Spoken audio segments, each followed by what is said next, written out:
पश्चिम बंगाल में Nipah virus के संदिग्ध मामले ने चिंता बढ़ा दी है। एक निजी अस्पताल में 2 नर्सों के संक्रमित पाए जाने के बाद राज्य और केंद्र सरकार पूरी तरह से सतर्कता बरत रही है।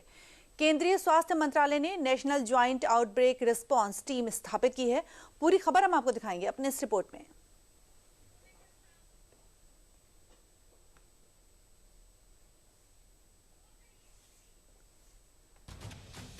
अंग्रेजी में एक कहावत है, prevention is better than cure, यानी रोकथाम इलाज से बेहतर है। लेकिन ये कहावत तब और मौजू हो जाती है जब रोकथाम ही एकमात्र इलाज हो। इस कहावत का जिक्र इसलिए आ रहा है क्योंकि देश में एक बार फिर से लाइलाज निपाह वायरस ने दस्तक दे दी है। पश्चिम बंगाल में निपाह वायरस के 2 संदिग्ध मामले सामने आए हैं। निजी अस्पताल में काम करने वाली 2 नर्सों में निपाह वायरस के लक्षण मिले। दोनों नर्सों की हालत गंभीर बताई जा रही है। दोनों के सैंपल एम्स कल्याणी की लैब में जांच के लिए भेजे गए थे। दोनों को निजी अस्पताल के आइसोलेशन वार्ड में वेंटिलेटर सपोर्ट पर रखा गया है। पश्चिम बंगाल के उत्तर 24 परगना जिले में निपाह वायरस का मामला सामने आने से पूरे देश में हड़कंप मच गया है।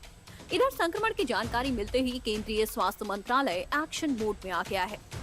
केंद्रीय स्वास्थ्य मंत्री जेपी नड्डा ने वायरस के प्रभाव को रोकने के लिए फौरी तौर पर national joint outbreak response team को तैनात कर दिया है। हमारे भारत सरकार के स्वास्थ्य सचिव ने वेस्ट बंगाल के मुख्य सचिव और प्रिंसिपल सेक्रेटरी हेल्थ के साथ स्थिति के बारे में चर्चा की। वेस्ट बंगाल को सहायता देने के लिए और आउटब्रेक को रोकने के लिए तुरंत ही national joint outbreak response team हमने स्थापित की और जिसके निम्न संस्थाओं के एक्सपर्ट्स को भी हमने जोड़ा है। अभी देश कोरोना से मिले दंश को भूल नहीं पाया है। तबाही का वो दौर आज किसी भी बुरे सपने की तरह डराता है। ऐसे में निपाह की एंट्री को काफी गंभीरता से लिया जा रहा है। निपाह भले ही कोरोना की तरह तेजी से नहीं फैलता हो, लेकिन इसको कोरोना से भी खतरनाक बीमारी का दर्जा दिया जाता है। ऐसे में निपाह की सक्रियता चिंता भी है और चेतावनी भी। कोरोना के मुकाबले ये वायरस ज्यादा खतरनाक है। निपाह वायरस भीड़ भाड़ वाले बंद जगहों पर तेजी से फैलता है। ये संक्रमित जानवर या दूषित भोजन से इंसानों में फैलता है। संक्रमित व्यक्ति से दूसरे इंसान में भी ये वायरस चला जाता है। संक्रमित होने पर 40% से 75% लोगों की मृत्यु हो जाती है। क्योंकि निपाह वायरस सिर्फ जानवरों से ही नहीं बल्कि एक इन्फेक्टेड व्यक्ति से दूसरे व्यक्ति में भी फैलता है। ऐसे में निपाह वायरस के लक्षण और बचाव के तौर तरीके समझना भी अहम हो जाता है। निपाह वायरस के लक्षण 2 से 3 दिन में दिखने लगते हैं। शुरुआती लक्षणों में बुखार, सिर दर्द और सांस लेने में परेशानी जैसी दिक्कतें होने लगती हैं। बेहतर हाइजीन और देखभाल से संक्रमण से बच सकते हैं। रेगुलर हैंड वॉश करें।